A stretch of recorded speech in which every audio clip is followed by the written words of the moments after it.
specifically to help parents in the moment, or if something happened? There's nothing this year in the summer high? Principals, I'm going to call you out. Like, no, Sorry. Like no outside people coming in this year? I can't always speak to that specifically. I don't have that information. I'm Greg DeMar from the middle school. Just February 7th, we had a parents forum for sexting specifically, Okay. and that branched into cell phone and digital safety. So Who ran it, may I ask? Who did you bring in? That's what I'm interested. Mary Scourin. Oh, it was a single person? Okay, thank you. I'm glad that happened. That's it. No. Really, that's it. Okay. Thank you, guys. I'm Tessa Ratchet from the high school, and what we do is mostly directed with our students and giving them tools and appropriate ways to interact with other students. So we have, as part of our advisory class, which is every Thursday, we have digital citizenship lessons that they do that are geared towards 9th, 10th, 11th, and 12th grade, so they're appropriate for that age group. We did one. Internally, like nobody, the outside comes in the school. I you can't staff remember the name of the program It that was. we use. It's a digital citizenship lesson program where the lessons are built and then the teacher delivers it. Okay. We create them ourselves. And then we also had set up for Mary Scourin and Kathleen Mayer. They're with St. Anthony's Hospital and Advocates to come in, but unfortunately we have to reschedule ours for next month. Okay, thank you. I'll make a quick comment. It's such a it's a tricky topic, cyberbullying, and I think a lot of that is kind of targeted at what is the school doing, and kind of high level thought about that is that if it isn't evident yet, we'll say it here, that more and more schools are being asked to handle situations that are not related to academics and achievement, and the rate at which they're being asked to handle those situations is, it's almost impossible to keep up with that. And so I commend you that there's something being addressed on cyberbullying in the schools, and no doubt it'll continue to be. And it's one of those issues that sort of spans all aspects of a person's life. And so families and parents, more so than schools, I believe, need to be the ones delivering the messages and setting limits about the use of technology, screen time, limits to screen time, that while the school plays a part in that, the true kind of limitations and education around that, that's a family component. Just like television is something that a family monitors more than a school monitors. Yes, it is absolutely a social component, and there's a social component to what happens in schools and what schools educate children on. But when we get into things that are social emotional, like the use of screens and cyberbullying and social interactions and toxic social interactions, that has to be something that is instilled at the family level.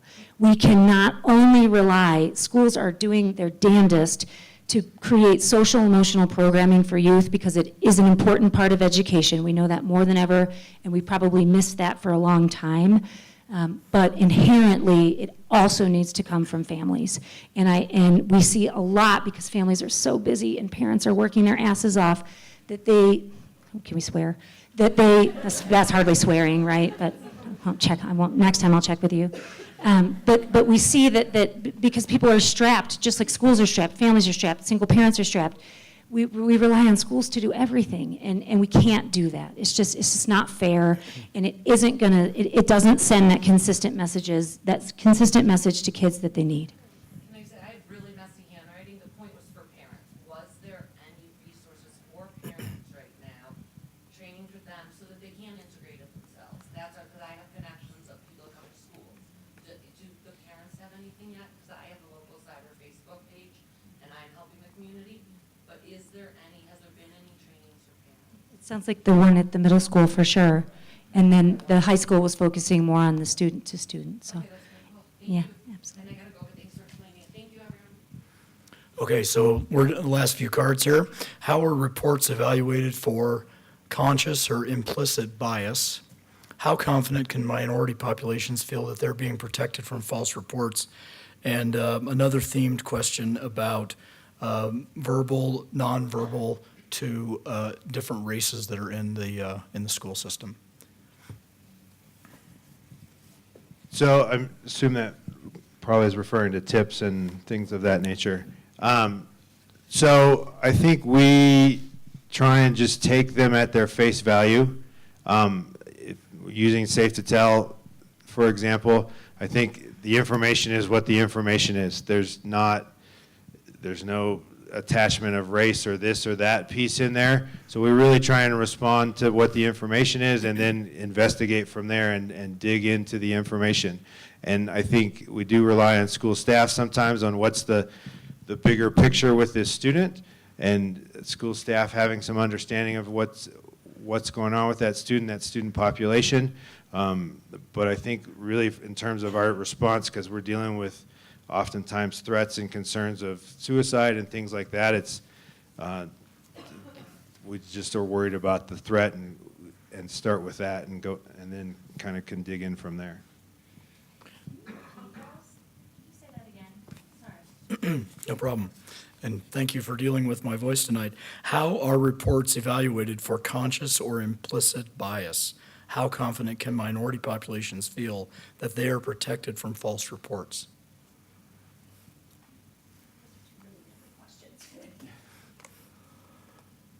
Any other comments from the panel? Well, I mean, I guess from the courts system or perspective, turning to the conscious or implicit bias issue, and I think, you know, the district attorney would have probably the same response. We're essentially blind. We work on the facts, and the system, people that work in this line of work are educated to those issues, specifically judicial officers. We train to all kinds of implicit and underlying bias so that we can improve our decision process and maintain our independence and not be blinded by your subconscious evaluation tools. We all work with that. We're all cognizant of it and we're aware of it. And you know, the government, so to speak, spends a lot of time training folks like me and Heidi on a broad variety of these topics. So on the cyberbullying point, I know I'm going this year, and a representative of the DA went last year. The Department of Homeland Security and the Secret Service puts on a week-long course for people in our positions to learn about forensic digital evidence, to learn about how to understand this information so that it's when it's presented in the context of crimes or when we have to evaluate it in the context of a juvenile, we know what we're looking at. The other question is a little harder. I'm not exactly sure what the point of the question is in terms of how the minority population can be protected from false reporting, but to the extent that that's a question that may relate to the national topic of immigration enforcement and reporting and things like that, that's not, if it's not germane to the topic that we're investigating or we're doing in the courtroom, it's just not relevant. And it's not a reason for there not to be a report. We want people in this community to report to law enforcement, to report to the courts, to not fear coming in contact with our agencies because you shouldn't. That's not the point of the exercise, and it's not a factory to generate reports for some other operation. We want people to be safe in this community, and we want them to feel safe to tell, just like the kids' tip line. The same goes for adults. Okay, last couple of questions. How are we considering implementing Stop the Bleed program, which is an American Red Cross initiative across the nation? We've not talked about that specifically. Last question. Ultimately, how do we prevent this from happening here?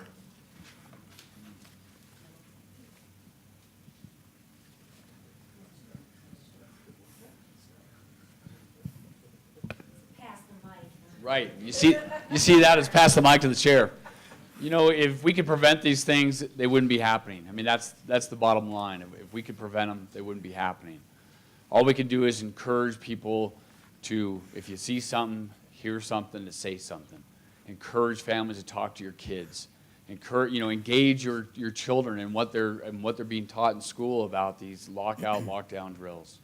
The reason why it's so important for law enforcement, for me to send my staff to these drills, is that because since we don't get to practice with the kids, so that when we do walk through the school with the school administrators, with the deputies, that these kids are seeing what it looks like, what we're wearing, our uniforms, who we are, so that in case it did happen, they would know who we are.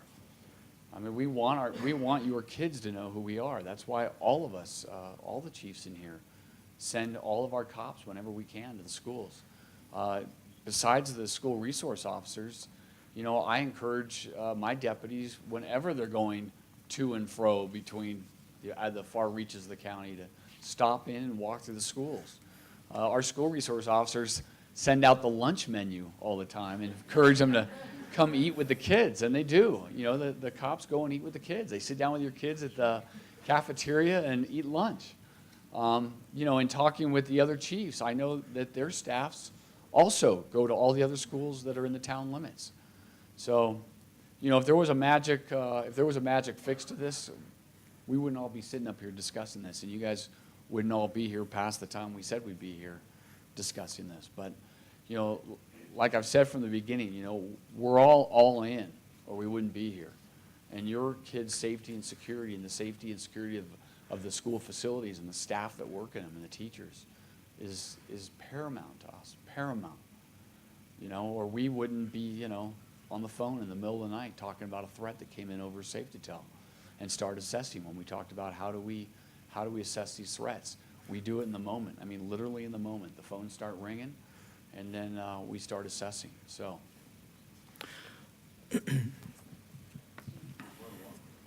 I think one of the best ways to answer that question, and actually before I do, I think there was one group of individuals here that were not recognized earlier, and I know some of them have left, but if you are under the age of 18, will you please stand up? Because I know there's a couple over here. If you are a kid, please stand up. Thank you for being here.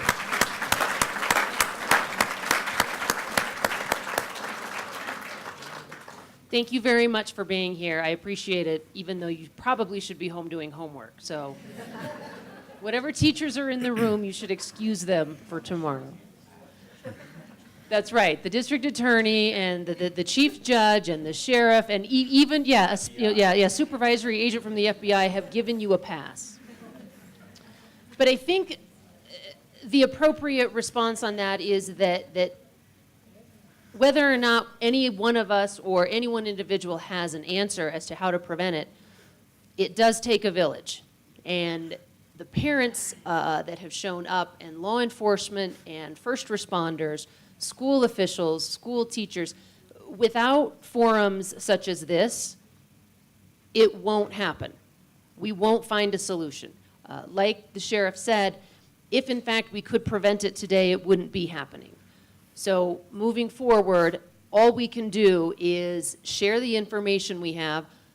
I personally have learned a tremendous amount today from the school perspective and what the school does in regard to facilities and in regard to training. So in that regard, I'm very honored and happy to have been here. So if anyone has any suggestions on that, I'm sure any one of us after the panel here would be more than happy to continue that conversation. But thank you. Okay, so you're about done listening to me. And so the way we just thought about wrapping this up is each of the panelists have a few minutes, if they choose, to make final kind of closing comments. Sheriff will make some closing comments. And the panel will be here in the front of the room for a few minutes. If you had a question that I paraphrased really poorly, please come ask it directly. If you had a question that you weren't comfortable with me trying to paraphrase, please come and ask it directly. And that's really it for me, so my sincere thank you.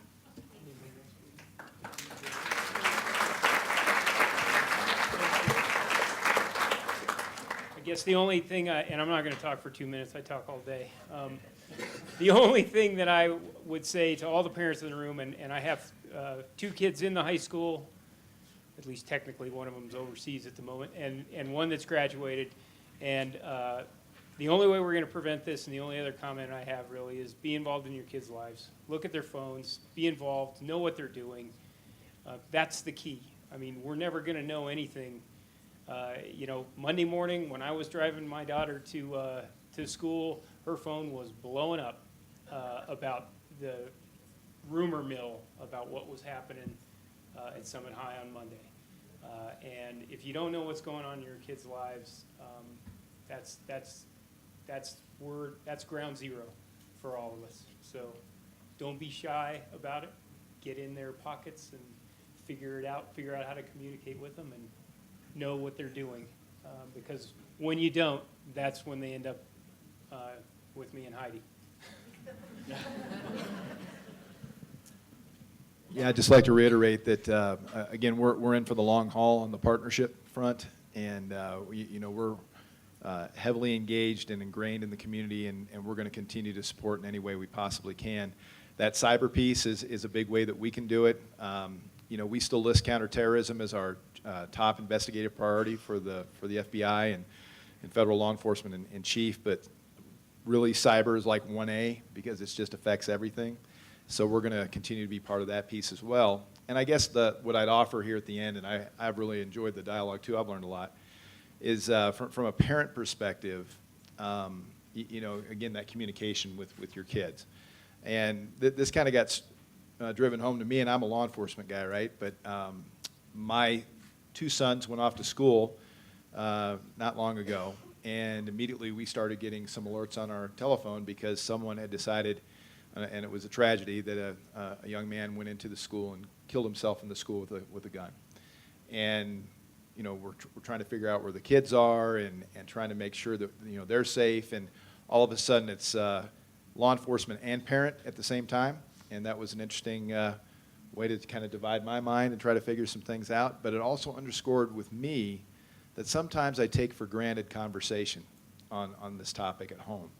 And I'm a guy who's going out doing active shooter training at malls, places of worship, here tonight, and in different areas talking about run, hide, fight a lot. But we never had that conversation at home. And it was good to sit down and have that dialogue piece in a very calm, it's not like, hey, what about run, hide, fight? It's right, it's all how you introduce it.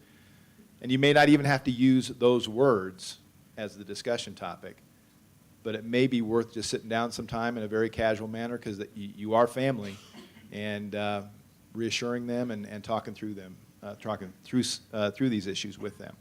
But I wanted to share that because that was a personal lesson that I learned in all of this. Thanks for letting me be here tonight. I appreciate it.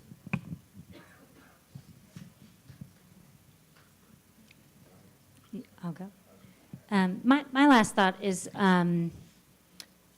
related to the last question about what do we do to prevent it, and it's, our intent tonight was to talk about this and be as apolitical as possible, and I want to stay in that heart of things.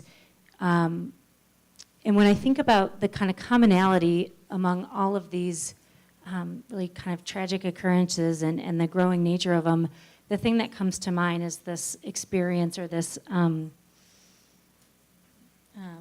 this occurrence of rage. So I just want to touch on the rage a little bit and kind of what brings that about. We know that most of this occurs in young men. The vast majority have been under 30. And coming out of what we know about like de-escalating, kind of emotional dysregulation, and what ultimately ends up becoming things like rage and anger. And rage is really at the top, right? It's that brink. It's the crisis. We've seen a change. There's been some research that has shown a bit of a change in our culture and our society over the last few decades, where we've created a sort of a less courteous society. And the best example I can think of is kind of both ends of the example are, like when you go into Starbucks, right? If you go to Starbucks, they like kill you with how you doing today? What's going on? I'm making your drink. Oh, and they almost get you so much with this kindness and this hospitality and this niceness that it's like a bit grotesque, but you can't help but to like respond and be like, oh, all good, just going to work. And that works. It works. So we used to do that with people. That's what research shows us. We used to like care. We used to have niceties, right? Even if they were superficial or whatever, that was cultural. And the change has been now to more like you're in your car and someone doesn't put their turn signal on and they merge and you're like, you motherfucker, I'm gonna get out of here, you know. And that's at least, I guess I'm speaking for myself. And I'm a fairly measured woman, but it's real, right? Like, that's the rage. That's the flip. Like, so you didn't use an indicator? You didn't use a turn signal? Oh my goodness. And so we have this, it's like entitlement towards being pissed off, entitlement towards treating people like shit. And so the research shows that us treating other people like shit affects people. Imagine that. And what it does is it ultimately causes people to feel like shit. And so we have a whole group of young people that, and men in particular, are held to this very, come see me later, this very tight gender box that doesn't permit a healthy range of emotions, just to say it, you know, basically. Getting better, maybe. Not getting better, maybe. And with that kind of repression and feeling like you get treated like shit, it brings about rage. So the piece that I want to touch on in terms of prevention is, I know it sounds stupid and generic and like a dumb meme that Travis has to deal with, but be kind. Don't lash out at the telemarketer. Don't lash out at the United Airlines clerk, right? Like, you're not entitled to do that. I'm not entitled to do that. When I flick off my friend's mom because she cut me off, and I'm like, oh my God, that was my friend's mom. It shouldn't matter. It shouldn't matter if it's someone I knew or not. It's another human being. And that's something we know is contributing to this. And that is culture specific in the US. It has to do with lots of variables and social determinants, but it's something that we can all think about and we can cultivate as a very basic practice that will help.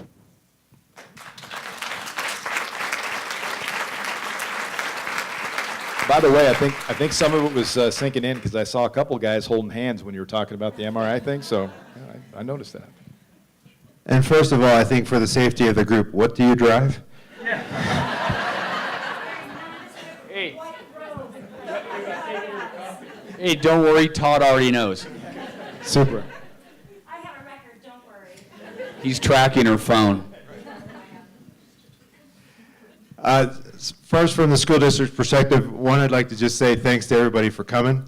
I know it's a Thursday night and we all have stuff to do, but we appreciate you coming. Kind of to extend on what the judge talked about, you know, being connected with your children, I think it's important when we come into the school setting, one, we all know as our kids get older, as Cassie just talked about, they may not want to talk to you. But know that in the school setting, we're trying to talk to your kids, and we're trying to find the one adult at a minimum, but all of our adults and all of our staff are trying to talk to your kids and make sure we can build some connection. And it doesn't matter if you have the perfect angel or you think you have the perfect angel and we see something different, because we know you still have the perfect angel. But, you know, I think when we come together as a school district, our school staff, and you as parents, we know that sometimes you're not happy with what we're doing, and sometimes we might have frustrations with you, but I think if we remember kind of the doctor's point, you know, if we can work together for the betterment of your kid, I think that'll take us a long way, and it will continue to head off at the past situations while we're here tonight. Oh. Closing arguments from the attorney, that's good. Anybody want to argue with an attorney?